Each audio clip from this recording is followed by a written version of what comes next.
All right, you guys, this piece right here, this is the piece of all pieces. We are going to call it the Beachy Beast because it is for a client of mine who wants a beachy aesthetic put into this dresser. I mean, this piece is amazing. Look at these drawers. They are huge. They are wide. They are deep. There are plenty of drawers. And it was a very exciting thing to be able to do this for her.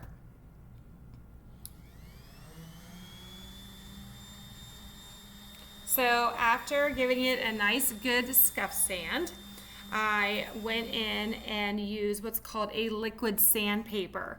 The drawers themselves have these little grooves all the way through on the face of the drawers, and there's no way I can get in those with sandpaper, as you can tell. So the only way I can get the finish off of these is, one, to rip off this aesthetic, which we did not want to do, or two, use a liquid called liquid sandpaper, and it basically eats away the varnish, so it gives me a base to be able to paint. So this piece right here, I was able to sand down, but the little drawers up top, and then those drawers with all those little groovy grooves, we're gonna call it, I really need to get in there with some liquid sandpaper and go ahead and let it sit. It probably sat for about 10 minutes and dried, and then I wiped off any excess. And then honestly, after the sand that I did and the liquid sandpaper, it was time to prime. And that's what I did. It took 2 coats of primer to get this ready. Remember that we're painting it to match my client's bedroom. She has a nightstand that has a beach aesthetic to it. So I wanted this nightstand to kind of go with it. So this is after 2 coats. Guys, I cannot tell you enough how important it is to always prime your furniture before you paint. I don't care if paint says there is built-in primer. Use a prime by itself because you can find so many flaws every time you prime before you paint.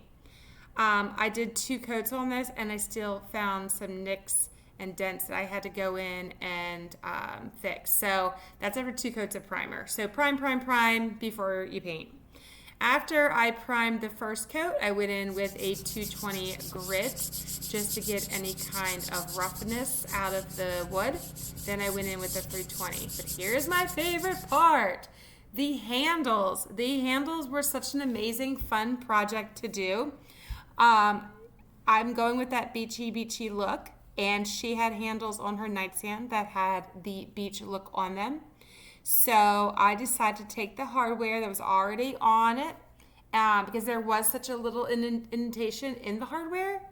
So we decided to find some resin that I had laying around and some tiny shells that I found on Amazon and see if I can actually put some seashells in some resin. My biggest fear with this was that the seashells would be too big and they would kind of protrude out, but to my excitement, they were actually perfect. And you can check out that whole video on my YouTube channel as well because I'm going to do a whole thing on that experience of making those pieces of hardware. But for the sake of this video, that is what I did. She turned out beautiful. The Beachy Beast went home to her new person in her new home, and I just couldn't be happier with this piece. It is huge, it is beautiful, it is a statement piece, and I just love it.